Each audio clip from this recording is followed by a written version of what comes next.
yang mengerikan. Ketika Jihai Chen diletakkan di dalam formasi yang mengandung harta karun dari arah abadi. Dan harta itu ditemukan di alam surgawi. Harta khusus untuk menguji garis darah. Jihai Chen yakin bisa menguji garis darah anaknya dengan harta itu. Namun hasilnya tetap mencengangkan.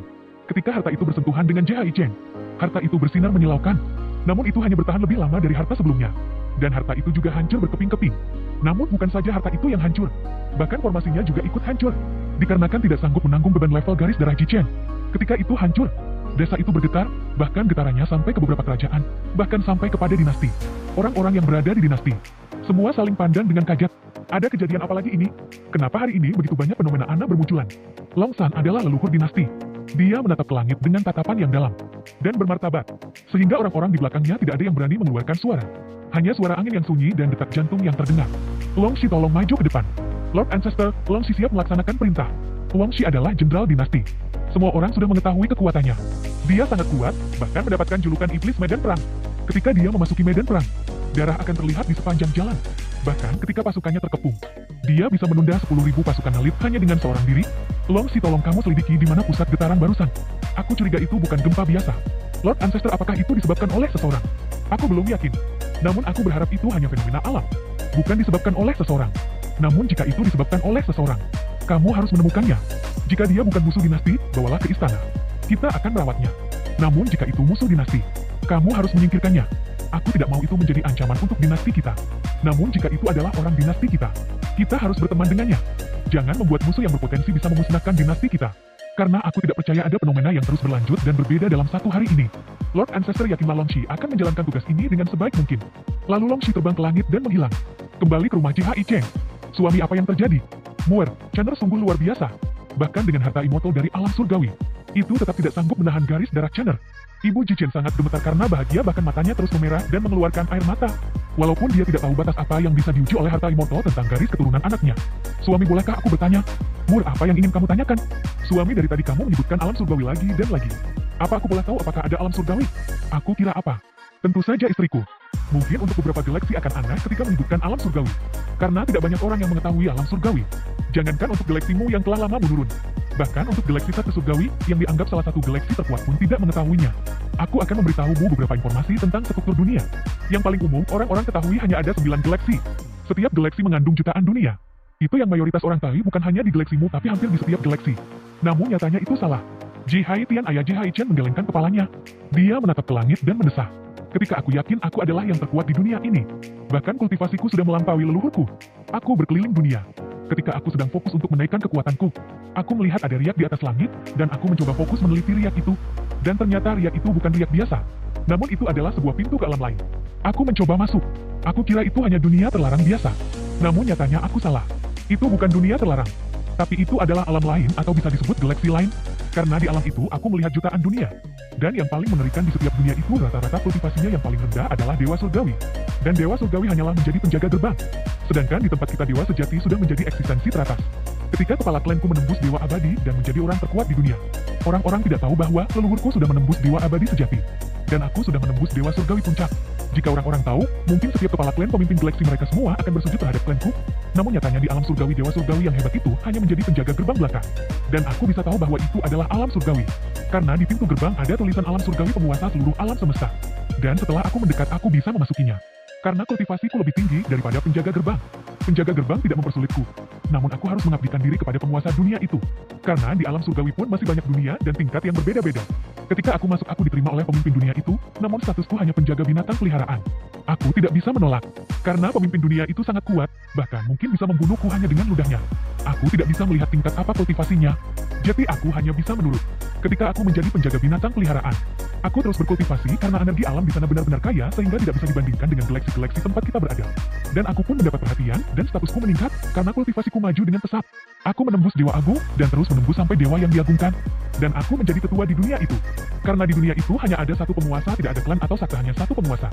Namun aku tidak sengaja ketika aku berpetualang ke dunia yang lain, aku menembus area terlarang, aku menemukan banyak harta. Karena aku sangat bersemangat, aku mengambil semuanya. Dan aku pun bisa menembus sampai puncak dewa yang diagungkan. Ketika aku selangkah lagi untuk menembus Dewa Maha Agung, kejadian yang tak terduga terjadi. Ternyata harta yang aku ambil itu adalah pembendaharaan dunia yang aku kunjungi. Dan dunia yang aku kunjungi, ternyata itu adalah kekuatan kedua terkuat di alam surgawi. Aku harus menyerah tentang terobosanku. Bukan aku pengecut. Tapi aku sadar diri, kekuatanku tidak cukup untuk melawan, jangankan untuk melawan bahkan untuk bertahan itu masih tidak cukup. Aku mendengar wakil kepala dunia itu sudah mencapai peringkat 8 Dewa Maha Agung. Aku tidak tahu seberapa kuat kepala dunia itu. Sedangkan untuk kepala duniaku, waktu itu hanya peringkat 5 Dewa Maha Agung. Kepala duniaku tidak akan sanggup untuk mempertahankanku dengan bayaran musnahnya dunia itu. Jadi aku menyelinap kabur. Waktu aku di dunia itu, aku belajar tentang dunia kita. Ternyata dunia kita bisa terpantau di alam surgawi. Namun ada tempat yang tidak terpantau. Itu adalah tempat kita sekarang. Dinasti ini tidak terpantau, bahkan bukan hanya dinasti ini, tapi itu sampai setengah galaksimu tidak terpantau oleh alam surgawi. Aku bertanya-tanya kenapa bisa tidak terpantau. Setelah aku mengamati dengan segala kemampuanku, aku mendapatkan jawabannya. Ternyata itu karena Gunung Solke yang ada di belakang desa kita saat ini. Dan aku akan memberitahumu. Aku menjalankan teknik kultivasi.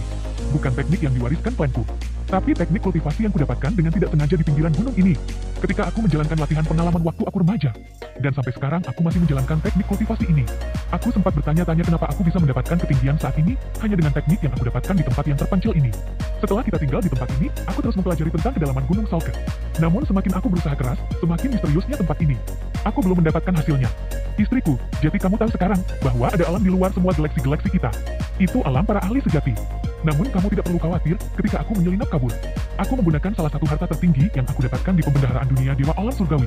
Harta yang bisa menyembunyikan tubuhku dan auraku sepenuhnya. Jadi sampai hari ini orang-orang di alam surgawi belum tahu siapa yang membobol pembendaharaan harta karun mereka. Dan tidak tahu aku pergi kemana. Karena sebelum aku pergi, aku menghapus tanda jiwaku di lampu jiwa di dunia tempat aku mengabdi saat itu.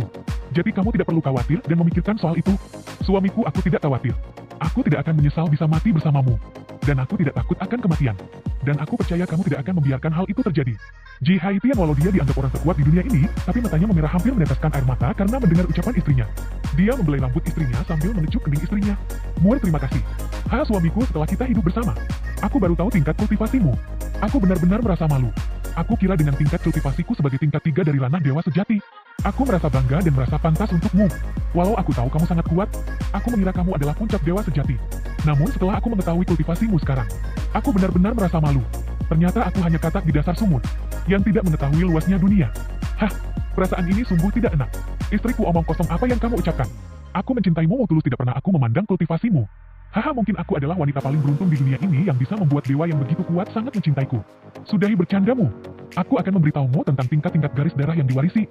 Garis darahku disebut garis darah petir ilahi. Garis darah petir ilahi itu juga berbeda-beda. Dari yang biasa sampai yang terkuat. Jika garis darah petir ilahi biasa itu hanya bisa menjadi pelayan di klanku.